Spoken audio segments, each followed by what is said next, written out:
నమస్కారం. దైవిక పోషణ, ప్రపంచానికి ఆహారం అందించే తిరుమల లక్ష్యం అనే ఈ ఆసక్తికరమైన విశ్లేషణలోకి స్వాగతం.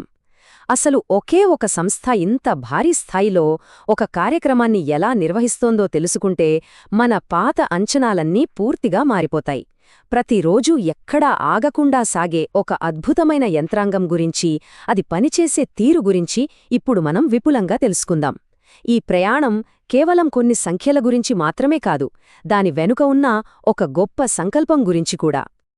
సరే, ఇప్పుడు ఈ విషయాన్ని కొంచెం లోతుగా పరిశీలిద్దాం. ఆకలికి తావులేని పుణ్యక్షేత్రం వినడానికి చాలా బావుంది కదూ? ఈ మాట వెనుకున్న అసలు ఉద్దేశ్యాన్ని గమనిస్తే, ఒకవైపు అత్యంత ప్రశాంతమైన ఆధ్యాత్మిక వాతావరణం, మరోవైపు మనిషి మనుగడకు అత్యంత అవసరమైన ఆహారం. ఈ రెండింటి అద్భుతమైన కలయిక ఇక్కడ కనిపిస్తోంది. ఒక పుణ్యక్షేత్రం కేవలం ఆధ్యాత్మికతకే పరిమితం కాకుండా ప్రాయోగికంగా ప్రాథమిక అవసరమైన భోజనాన్ని అందిస్తూ ఆకలికే మాత్రం తావులేని ఒక క్షేత్రంగా ఎలా మారిందనేది నిజంగా ఆలోచించాల్సిన విషయం. 3 లక్షలు. ఒక్క క్షణంపాటు ఈ భారీ సంఖ్య గురించి ఆలోచిద్దాం. అవును, ప్రతిరోజూ 3 లక్షలు.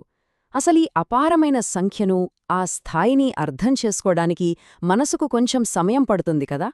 ఇంత భారీ స్థాయిలో ప్రతిరోజూ కార్యకలాపాలు నిర్వహించడమనేది ఏదో ఆషామాషి విషయం కాదు. ఇది కనీవీని ఎరుగని ఒక భారీ నిర్వహణా వ్యవస్థకు, అంకితభావానికి ఒక స్పష్టమైన నిదర్శనం.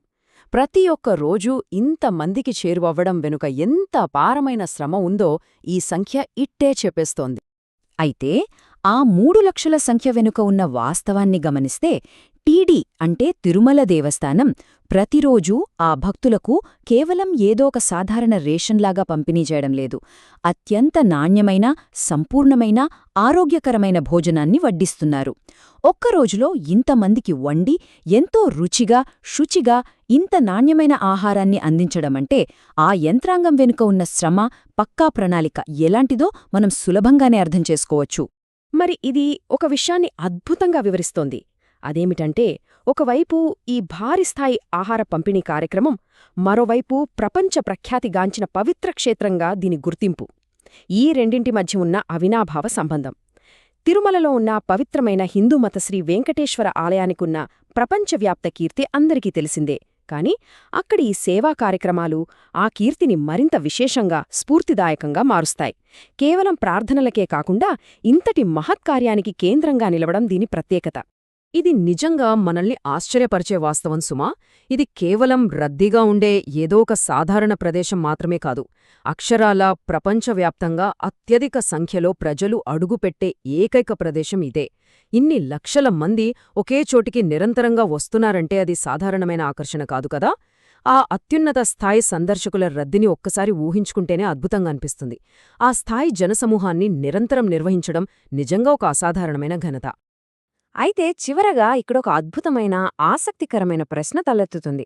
ప్రపంచంలోనే అత్యధిక మంది సందర్శించే ఈ ప్రదేశం అసలు ఆకలికి తావులేకుండా ఎలా నిర్ధారిస్తుంది? ఇన్ని లక్షల మందికి ప్రతిరోజూ క్రమం తప్పకుండా ఆహారం అందించడం వెనుకున్న ఆ భారీ మానవతావాద లాజిస్టిక్స్, వనరుల సమీకరణ మరియు ఆ అద్భుతమైన ప్రణాళికలు ఏ స్థాయిలో ఉండి ఉంటాయో కదా. ఈ మహాయజ్ఞం వెనుకున్న రహస్యాలను తెలుసుకోవాలన్న ఆసక్తి మనందరిలో కలగక మానదు.